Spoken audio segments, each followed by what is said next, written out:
I'm Michael from Boredom Sated. And I'm John from Boredom Sated. Today we're discussing a topic near and dear to our hearts, or should I say, our minds. We're going to deal with psionics in fantasy settings such as Pathfinder 2 and Dungeons & Dragons 5th edition, among other settings. Now, my esteemed colleague over here has a affinity for psionics. He loves it, and he shall describe what psionics are and what it means to him and how they fit into fantasy settings. Take it away, John. Yes, psionics. That's the power that is within you, within your mind, within your body.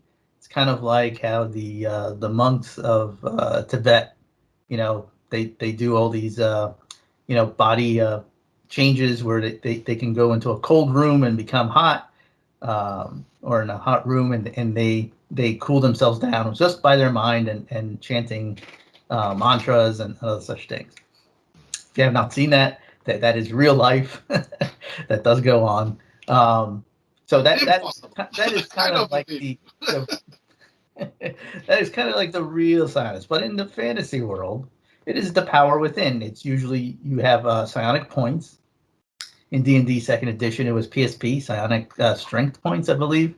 It was in Palladium games, it's inner strength points, ISP, and you use the points for whatever powers. Each power has its cost, and depending on how powerful the power is, the cost goes up. Once you run out, you have to actually rest to get so you're useless for that time being, which is fine. I actually would find that better if the magic system also used a point system instead of the way that D&D and D20 overall does it. But psionics belong in fantasy games. It is unlike magic, which is the power to, like in D&D, is mostly the weave, or in Dark Sun, it's power from plants and animals that you're using to do the magic. The psionics is always inside you. It's within you. It's your own power that you've honed to make you more powerful. Now, some of the effects are going to be different than magic, and some of the effects are going to be similar to magic. And I know that has come up in the D&D world. In D&D, from 1st edition all the way to 4th edition, there has been psionics. Only 5th edition so far, they've had to struggle to kind of fit it in. Other games, it's usually in fantasy games, it's from the start, they always have the psionic character, the scion, or some other type. And they fit it in from the start of the game, and that's usually the better way to go, because you don't want to like retrofit psionics after you've produced all the main books and all the main rules, and then it becomes much harder to kind of balance things out, and things go out of whack. And that's what happened with 2nd edition AD&D. They put the Psionics handbook. It wasn't really that good to begin with in advanced D&D. 2nd edition. It was kind of like lackluster. If you used it in Ravenloft, you were just glutton for punishment. It was wonderful, Ravenloft. Shut up. Forgotten Realms, yeah, it's okay. Then when they came out with Dark Sun and they expanded it with the Will and the Way, and the Dragon King's additional powers, it became really good. But then it became too good outside of Dark Sun. If you took the Will and the Way and you went to the Forgotten Realms, you could be king at first level.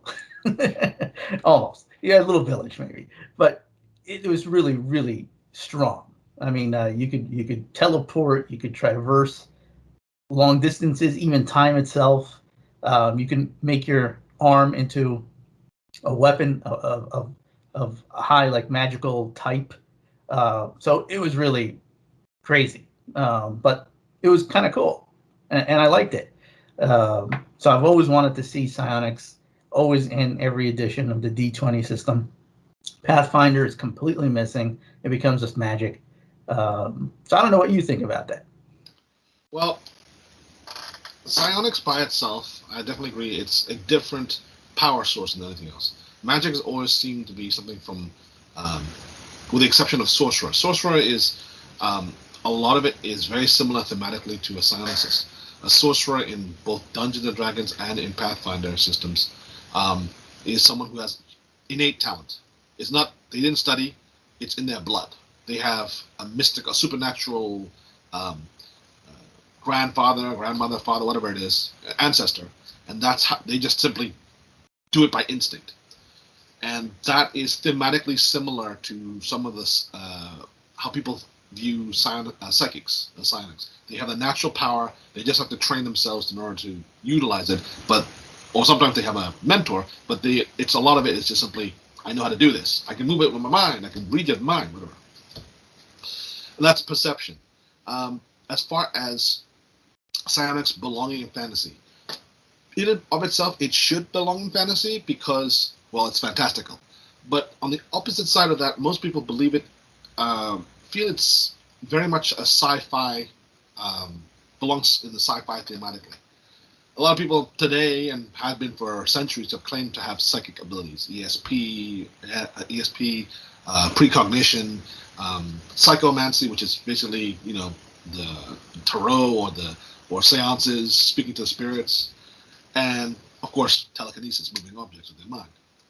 But that is psychic phenomenon is relatively recent in comparison to magic. Magic's been around since humanity's been around. As far as we say, the gods or spirits, they don't think about it as psychic abilities, even though they might be moving objects with their mind or speaking to you or seeing the future, giving you advice.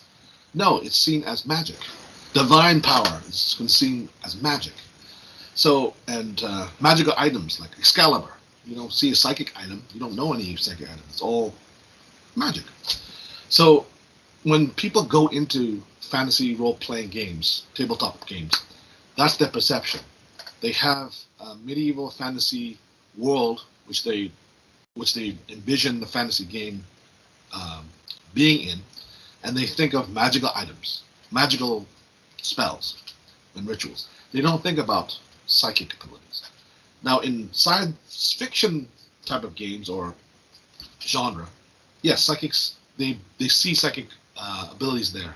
In Dune, one of the most famous science fiction novels series, their abilities are superhuman, and a lot of it is what you could consider psychic in terms of abilities, because they had a AI revolt, and then they don't trust thinking machines ever again, so they had to develop humanity to be able to process information like a computer, among other schools of martial or psychic abilities. Okay. In Star Wars, there you go.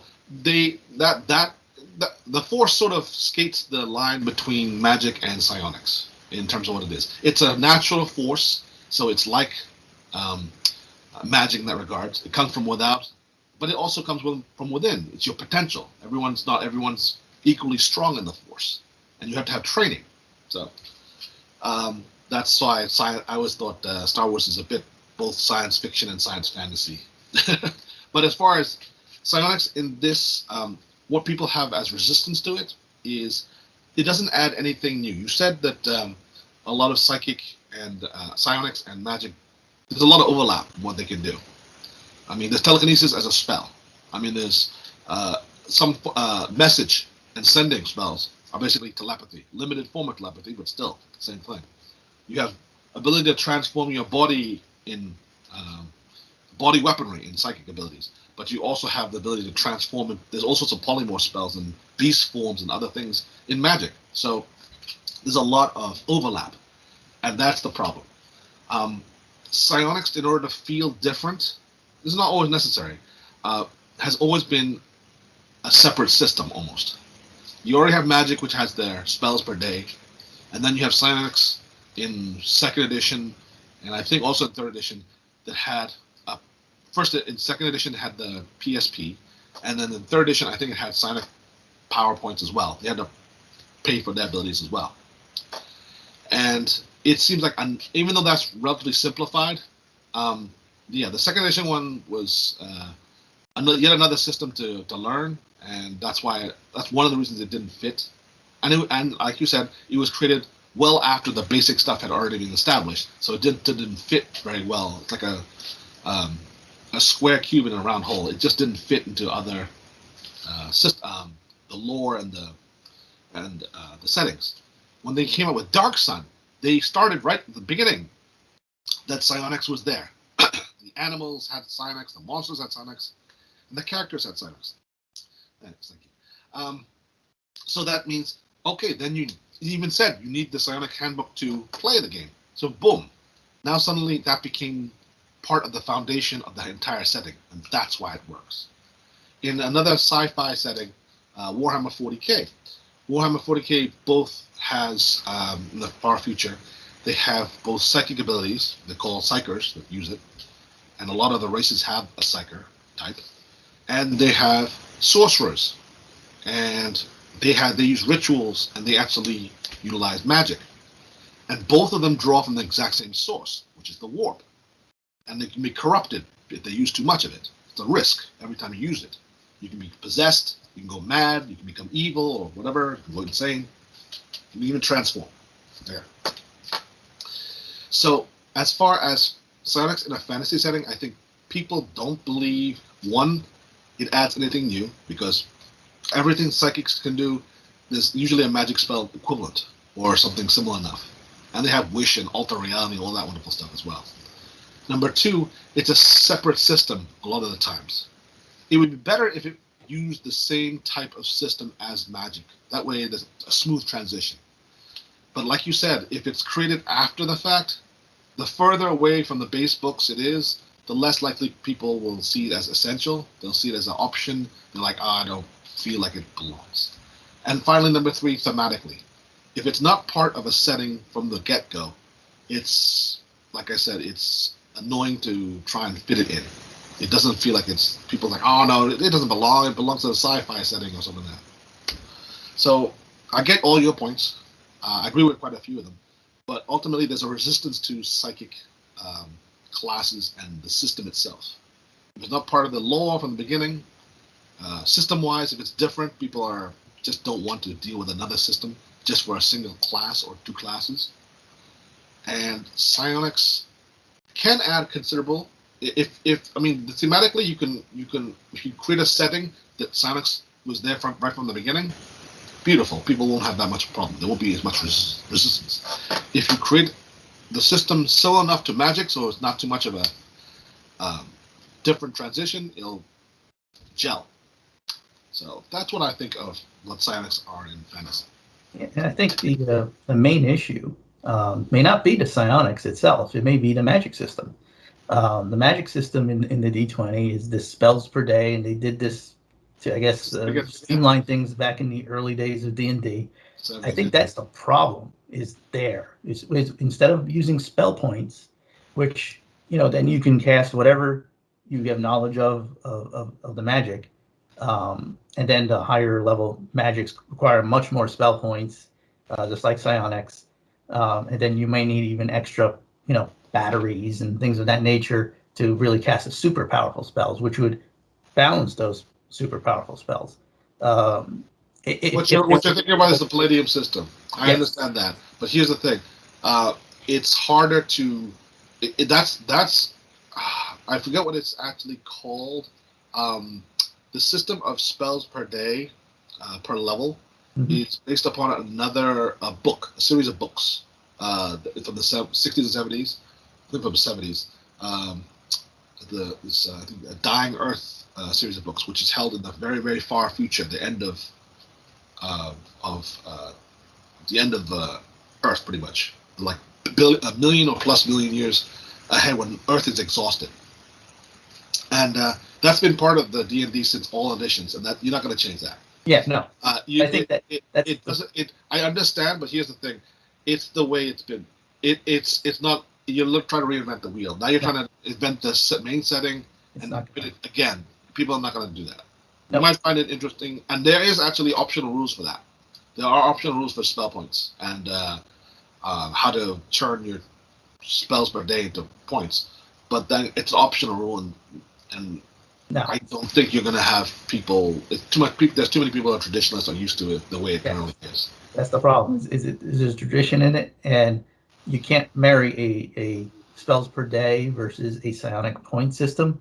It becomes so different, and the psionic automatically becomes much more versatile, and that's where people kind of don't like that to take place in their game, is that the psionics can do just think up of the powers you have, and if you have the points, you can just do it right there, right then.